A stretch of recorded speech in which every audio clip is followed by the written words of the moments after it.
Shadow work, I think, is an integral part of the awakening process. It's not something that is separate from the awakening process. Like the shadow is something that's like we're seeing something about ourselves, just like we've overlooked true nature, we've overlooked what's in the shadow, right? So we're illuminating these parts of ourselves that we didn't want to see. We're learning something about ourselves, but we're also learning about humanity as well, right? Like if I imagine, oh, I'm not the type of person to ever get jealous. I have this idea about myself. I don't experience jealousy, right? But then find myself in a situation like, oh my gosh, actually there's jealousy there. I mean, that's a good example of shadow, to realize, wow, I didn't see that about myself. And then you can look and go, well, okay, like what exactly happened, to really kind of like see what did I imagine was going to happen that provoked that, to really kind of like explore that. But you're also seeing that, right? Like how this plays out in humanity as well. There's so many things like that. Is shadow work something one can do on one's own, or does it require a therapist of some kind?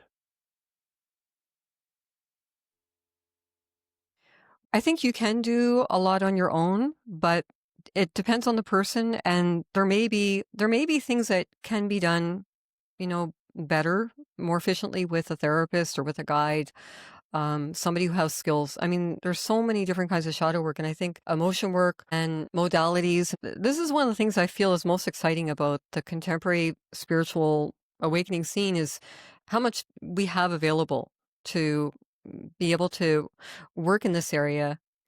And I think it's probably going to get better. Over the years to come, we're going to see more things come along. Yeah. I think for some people it can help to be married or to be, Yeah. to have close friends at least. Absolutely. I remember Gary Weber saying to me that he thought that it was probably the case that there were people out there that assumed that they were very highly realized, but they lived alone. And he said if you took them out of their living situation and put them in a family situation or a community, that he said their awakening would probably quickly fall apart. It's not always easy to learn how to do that, and sometimes people might shy away from it because it's not easy. But sometimes it's good to just sort of grit your teeth and learn how to do it, and you find after a while that you have integrated, you've adjusted. There's aspects to identity that really only come into view when we're in relationship. With my husband actually started the awakening process years before me, and it's actually worked out really well. That I think that, we have a relationship in which we really were able to kind of like point things out in a way that the other person could hear most of the time. I remember a couple of times going into the bedroom and shutting the door and holding it, and he knocking and saying, but yeah, but you told me to tell you. Right?